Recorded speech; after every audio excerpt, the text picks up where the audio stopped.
Reverend Stanley Maszczak is a Novitiate Minister here at the chapel and a transpersonal coach.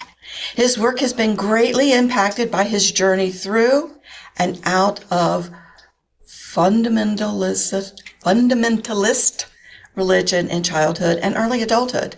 As a gay and gender nonconforming person, he served in the U.S. Army Reserve for more than 20 years, both during the Don't Ask, Don't Tell policy era and after its repeal. He spent his last several years as a Master Sergeant working in the equal opportunity and harassment prevention and response programs, supporting soldiers and leaders in creating effective, diverse teams built on treating all members with respect and dignity. Stanley joined the chapel in January 2018, has served as a past board president, and currently serves as our newsletter editor. Yes. He is a lifelong learner and loves using his knowledge, experience, and gifts to help people bring their true, unique expression into the world. Please join us in welcoming the Reverend Stanley Maszczak to the podium.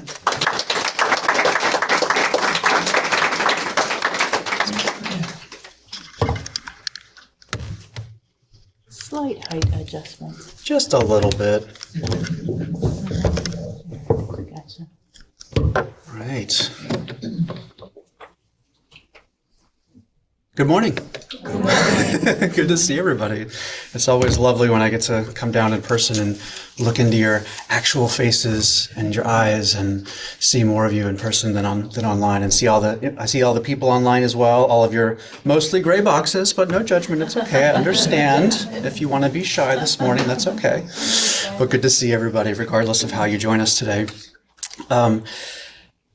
So much to celebrate this week. We have, of course, our Father's Day celebration today. So we wish all of our fathers a happy Father's Day, all of the fathers who are present today, and those who are not present, fathers of children, and the fathers of plants, and the fathers of dogs and cats, and all of our lovely creature companions that we have with us, all of those who are fathers of various genders, whether they are men or women or intersex or non-binary, whatever gender people might be, everybody can engage in fathering of some kind. So we celebrate that today as well, in all the nuanced ways that we're learning to understand our shared humanity and all of its massively diverse spectrums of existence. We also have Juneteenth coming up this Thursday, so that's a big celebration. Then we have Summer Solstice Friday night, and we have our Psychic Fair on Saturday, which is always a celebration because, namely, it's a huge opportunity for a unique event in this area that centers our spiritual expression and how we understand spirit and how we're able to cultivate our unique connection to the divine in all these incredibly diverse ways that we do that. So if you've never been to an in-person Psychic Fair, I encourage you to come on Saturday. I'm going to read a couple of things starting out today. This lecture is going to be in a couple of different sections today. I'll have a couple of brief readings for things that we want to think about today. And then I'll talk a little bit about kind of the energy around where I think we are in this moment right now. And then we're going to close out thinking about what the future vision is that we want to be about. What is the world vision that we want to be creating and cultivating in our lives today, and in our local communities, in our world, and beyond. So I'm going to read a couple of things. Friday night we had a beautiful, Friday night before, we had our the Queer Spirituals Family, Friends, and Allies event here at the chapel. That was incredible. It was, Juliet and I were talking after, it was like, that went even better than I thought it was going to go. That was so great. So it's always nice to have that pleasant surprise, right? But we met a lot of new people. Some folks are here today who found us through that event. And it was really an incredible thing for me to look out and just see. I think we had 12 people who found the chapel for the first time through that event, and a bunch of other folks who were returning, a good handful of members and regulars, and then a couple people who hadn't been in a while. But just seeing people of all of our various different gender identities and sexual orientations and all of that stuff be able to gather in a place like this that has the unique energy that we have here in the chapel, that has the ability to apply this powerful, we are all one, we are all connected with Source, and we're able to celebrate all the myriad ways that Source manifests on all of our different planes of existence. And we can have that all in one place, and we can talk about it and experience it and learn about from each other about it. And it's just this incredible event that I was really happy to be a part of. And we talked about a little bit in our discussion time, we talked a little bit about the law of gender and how the Kabbalion and other universal law pieces that discuss that talk about gender being something that manifests in all planes of existence, that how we all have the masculine and the feminine and all the varying colors of that between those spectrums manifesting in all of us in different ways. And this morning, I'm going to read another piece of the Kabbalion, another piece of discussion about universal law, and it's the principle of correspondence.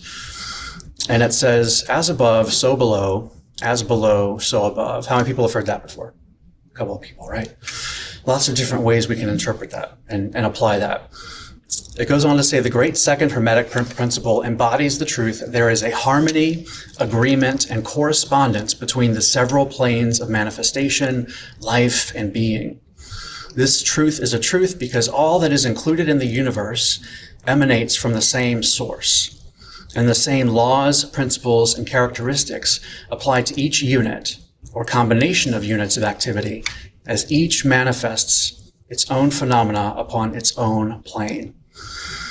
As each manifests its own phenomena upon its own plane. So what do we make of it when we say, as above, so below, as below, so above? How do we navigate that when we sometimes can look out into the world and see things that don't seem to be magnifying the most highest vibrational experiences that we hope to be having, right? So we have to think about some of this. Some of the energies that I think are present right now, I feel like we're in this big season of shifting and changing and helping us all see things more clearly and see things as diverse as they are and see things more abundantly on a spiritual perspective, but also on our 3D plane reality as well. For those of us who may have experienced a time of upheaval when it comes to our family connections and how we understand our families and community, especially as we're thinking about that as above, so below piece, we have the ability to kind of tap in and say, where am I able to create a more clear vision about what I want to experience in my family relationships and experiences? Under the surface, I feel like we're all, as we're navigating these times, and we spend time in meditation here in connection with Source and asking Source, God, the universe, whatever you call that higher wisdom, to really make themselves manifest in our being and show us more of the truth and show us more of who we are as one, and show us more of our gifts and our abilities that we're here to share with people in service to all. There's this unique kind of creation happening. And I think as we tap into those gifts that we each have, we start to uncover what our unique gift is to give the people around us. And in this chapel, we have so many different tools to do that, so many modalities of our psychic fair readers and our intuitive, people who read tarot and people who read runes and do human design and just give intuitive message, as we'll look at in our message services a little bit later today. We have all these abilities that we're slowly but surely opening up even more than we have in the past. Our clairvoyance, our clairaudience, our clairsentience, our abilities to allow our bodies to tell us the truth of what's happening around us. Sometimes in this, especially this most recent era, where there's been a focus on our logical brain and making sure that we think through everything really mentally and have this cognitive focus that tries to bring all of our awareness up to our heads and do this really very modern kind of logic thing. Well, if I can't explain things logically, then it's not true and this or that. So there's powerful benefit to that logic brain, but in order to really manifest our next level of expression, we've got to bring things back down into our bodies, because our bodies have incredible wisdom. There's more and more science coming out about the gut-brain connection and how our hearts and our guts are powerful parts of our brain and how we understand our bodies. We have more research coming out about how our body more fully works together to give us a really clear indication of where we are individually and what's going on around us. So we have to learn to tap back into our body. What is my body telling me? In human design, which I practice quite a bit on my own. One of the things that we understand is there are folks who are sacral beings. There are folks who have a defined sacral center in the human design system. And what that means for those folks is that their truth in the moment comes from what their gut tells them, whether their gut makes that noise, that aha, or that that yes, or that no. And that gives us an example of how we can get out of our brains for those of us like me who tend to overthink and think around things and try to see all the 47 different ways of analyzing something before I can really feel like I fully understood it, right? It gives us a pause and a way out to say, what is my body saying in this moment? Not that there's anything wrong with cognitive analysis, we need that too, but what is our body telling us in this moment? Because our body can give us the information about not just what's aligned for us, but when. Our body is also infinitely connected to that source of divine timing that tells us not only what is a yes for me, but also when it's a yes. Because sometimes things are a no, not because they're a no for us forever, but just because it's not the right time. So as we start to decondition all the different parts of our bodies and our beings that have had all of this stuff from society thrust upon us, and we start to release all of that and get back to more of the true nature of who we are, that bodily wisdom has the opportunity to come forward even more. And part of that has to do with making sure that we're thinking about those messages that we've been given from either early childhood or adulthood or this morning, if you watch the news or whatever it might be, that have told us that we are less than we actually are, or that we are incapable of making change in this world when we are. And I think especially those of us in this room, and especially those of us who are really committed to cultivating our unique individual connections with Source and strengthening that connection and making sure we're tuned into that divine source, not just because it's awesome and feels great and gives me a great source of connection to my truth and my yes and my no when things can get confusing, but also because that connection to our divine source is that connection for everybody. Because we are all from the same source. We are all one thing. We are all part of that same source. And as I connect into that and allow my higher wisdom and vision to come through, I can trust that I'm connecting to that source that is for all of us. That whenever I think or act or do anything out in the world, that I am doing it with the intention of doing it for the greatest good of every human being around me, and not just for one or the other, and certainly not just for me. I don't want to ever do anything that feels good for me in the moment, but that's going to harm other people, right? So this, one of the ways that we do metaphysically is we connect into that source and allow that wisdom to stay connected and bring that information, that energy down into us, so that when I'm acting out in the world, I'm doing it with that energy of unity and love and intention. So we have the opportunity each week here to come in and have a beautiful healing meditation by our presider, like we did today with Beth. And we have, before our services, we have a time where you can come forward and sit in a chair with one of our laying on of hands healers and receive that supportive healing energy. It's really powerful to help bring our energetic full system into balance. And there's plenty of opportunities now today to do meditation online or to read books that help us to tap into the different kinds of meditation. And for the rest of the month of June, at least, we have sunrise meditation twice a week and midweek meditation on Wednesdays at noon. And what I've been doing with those, because I lead those during the week, is what it's turned into is Mondays, we're doing a little bit of Lectio Divina. Thank you. You're welcome. Yeah. I'm glad you say it. So we're experimenting with different forms of meditation. And the reason I wanted to do that was because we're not all created the same when it comes to how we interact with and process energy. We are all equal and want to create equitable systems and environments around us, but we have very differing ways of processing energy. So for some of us, sitting in complete silence for an hour is the perfect meditation. But how many of you would that not work for? Yeah, sometimes not so much. I want to say, oh yes, I meditate in silence for 3 hours. No, never happened on a day in my life. So for some of us, we need different forms of meditation to help us connect. Because remember, it's just like Jesus said when he walked the earth. He said, he was telling them when they had, his disciples had broken the Sabbath laws and had done work and did things on the Sabbath that they weren't supposed to do. Jesus turned to his disciples and to the people deriding him and said, but the Sabbath was made for people. People were not made for the Sabbath, right? So it's never about the thing, but it's about allowing us to connect with the divine. So if you've been trying to learn meditation and it's creating more frustration for you, that's the part that's not helpful. It's not that I can't sit quietly. No, it's just about finding your way in. What connects you most with meditation? So anyway, Monday, you can see how my brain goes off sometimes. Mondays, we're doing the Lectio Divina. So we are choosing a short theme, and there's a little process that we go through, and we're going to meditate on that and see what wisdom comes through from Source about whatever theme we've chosen. And on Fridays, we're doing a different form that I can't bring to mind right now, so I won't tell you about it, but it's different. But different ways to think about things, okay? Different ways to approach meditation. Sometimes it is about silence and connection, and sometimes it's about consciously working with our minds and our bodies to nourish and cultivate that connection so that the wisdom can indeed come through. So back to that unity of Source consciousness before I close. Several years ago, I read the book, The Celestine Prophecy by James Redfield. How many people have read that? People? Yeah, a couple people online too, I think. And I know several years ago, I think the chapel did a book study on it as well, a weekly book study. And reading that book was a new endeavor for me because I've never really been a person who reads fiction, and it's a fiction, work of fiction. But this one was so resonant with my soul that I really could not put it down.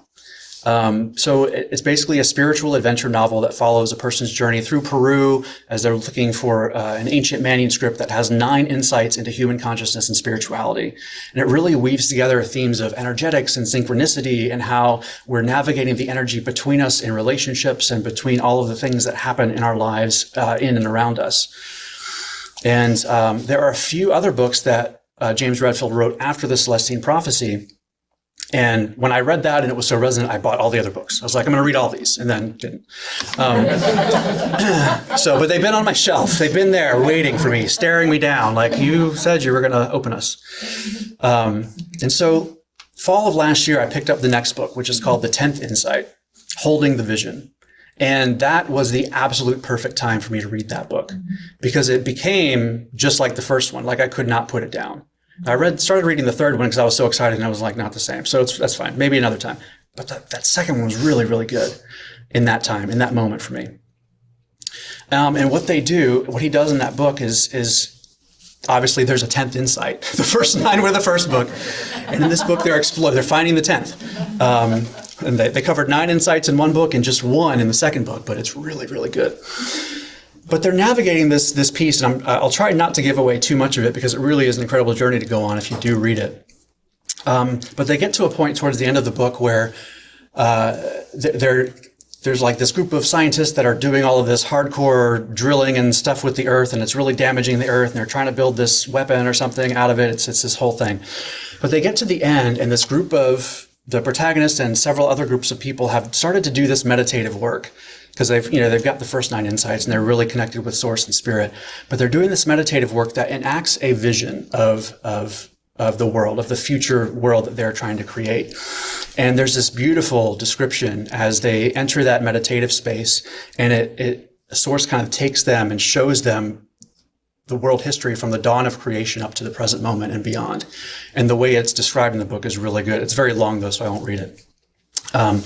But they get up to this certain point, and I will read a little bit of it here.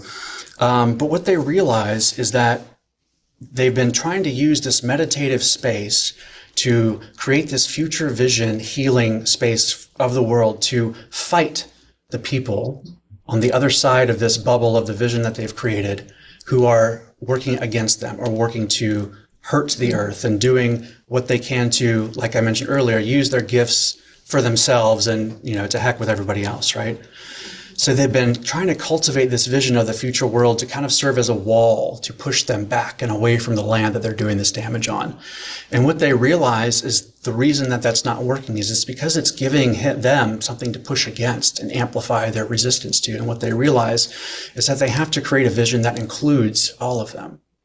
And once they do that and they bring in all of the people into that Source unity, that's when things get shifted and transmuted. And things don't get fixed overnight, of course, right? But it changes the energy of everything and enables them to do the work of healing and saving the space around them that they were there to do.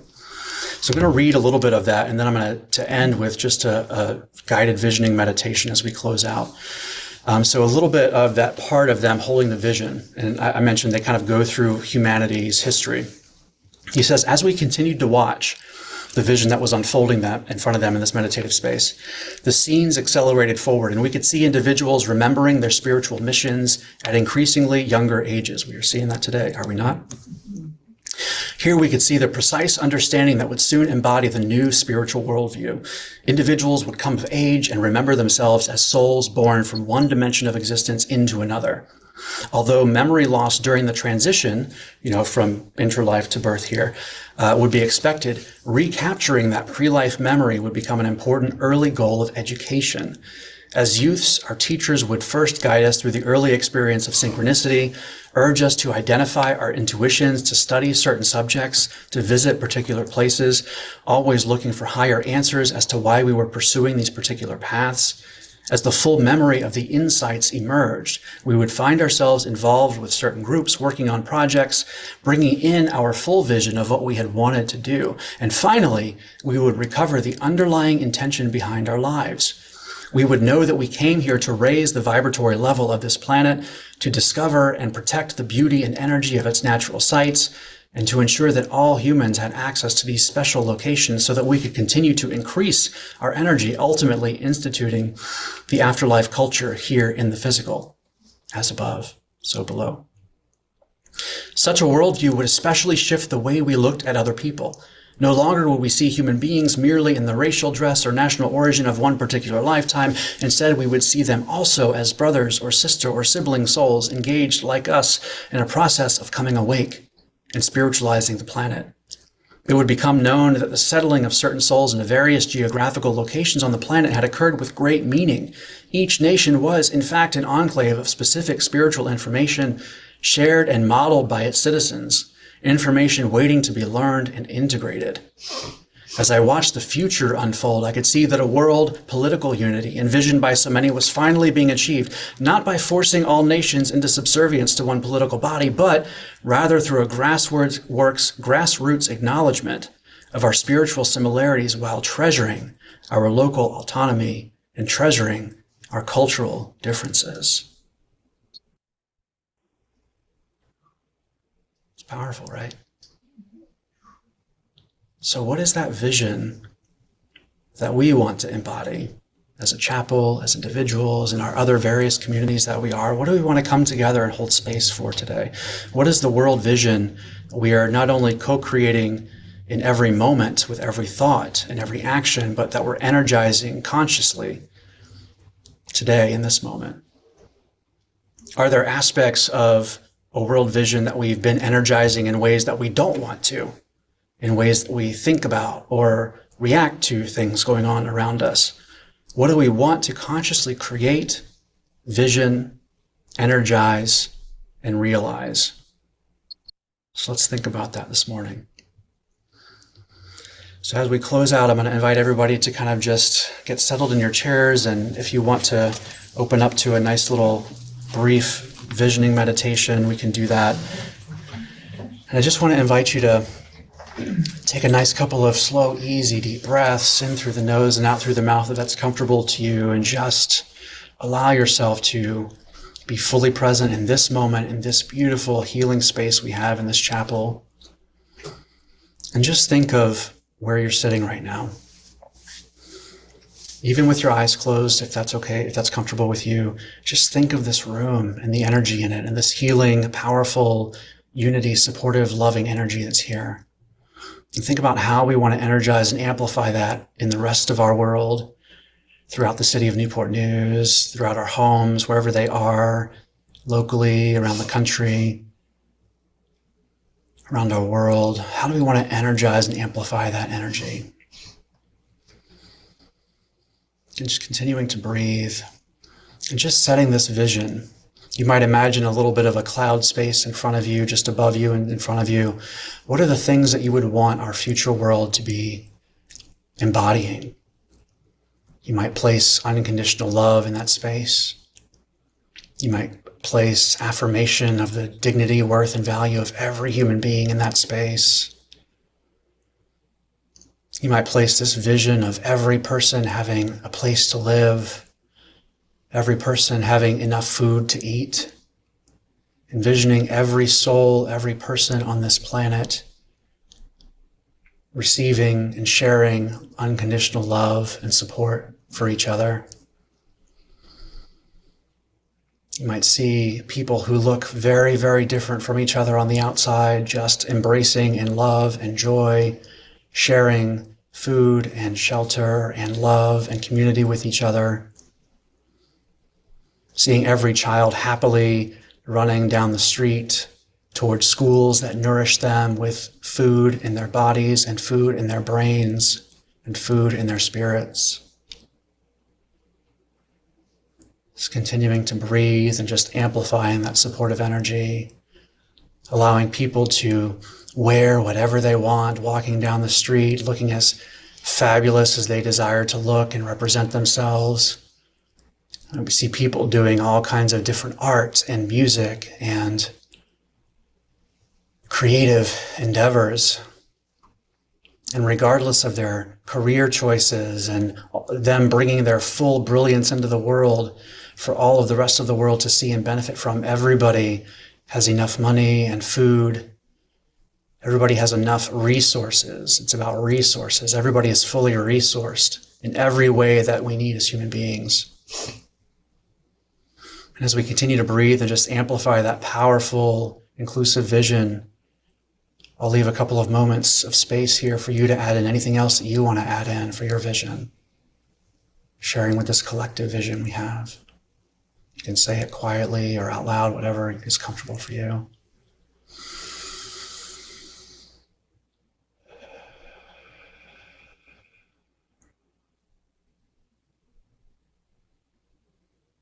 As we continue to just amplify that vision and share our love and light and healing energy with that vision, we allow it to grow and expand in front of us, filling the space around us, filling our local city here, filling out into the streets, across the city of Newport News, across the state of Virginia, filling all of our state houses, all of our government leaders, moving up into the nation's capital of Washington, D.C., filling that White House, filling Congress, filling the Supreme Court, filling all of our state houses, all of our agencies, all of those who have the power to move things in ways that make a difference more quickly than others. We just amplify that healing, loving, inclusive world vision energy and share it there and allow that to expand across every state in our country, all the way across our country, land, sea, and sky, waters, earth, air, infusing every state house, every home, every church, every school, every gathering place with this powerful, inclusive, loving world vision, allowing that to extend all through our continents, all through North America, South America, across the oceans, around the globe, every continent, just fully immersed in this powerful world vision, future vision energy that is fully nourishing to every person and allows us to receive and channel that energy so that we become conduits of sharing it with the world around us. Conduits in the ways that we think, in the ways that we share our thoughts, and conduits in the ways that we act and engage with the people around us, and all the things that we do in every day and every moment. Just continuing to breathe and just anchoring that in, allowing us to feel the love and the gratitude that come with being a part of that world vision today, allowing us to fully embody that vision in the ways that we step forward from this space today and onward. And as you start to bring your awareness more fully focused in the chair that you sit in now, I invite you to just take another breath and anchor that in and just allow yourself to be fully present, fully awake, fully ready and aware. You might tap your forehead or stomp your feet on the floor to fully ground you, to make sure you're fully here to successfully integrate that and act from that space in everything that we say and do today and onward.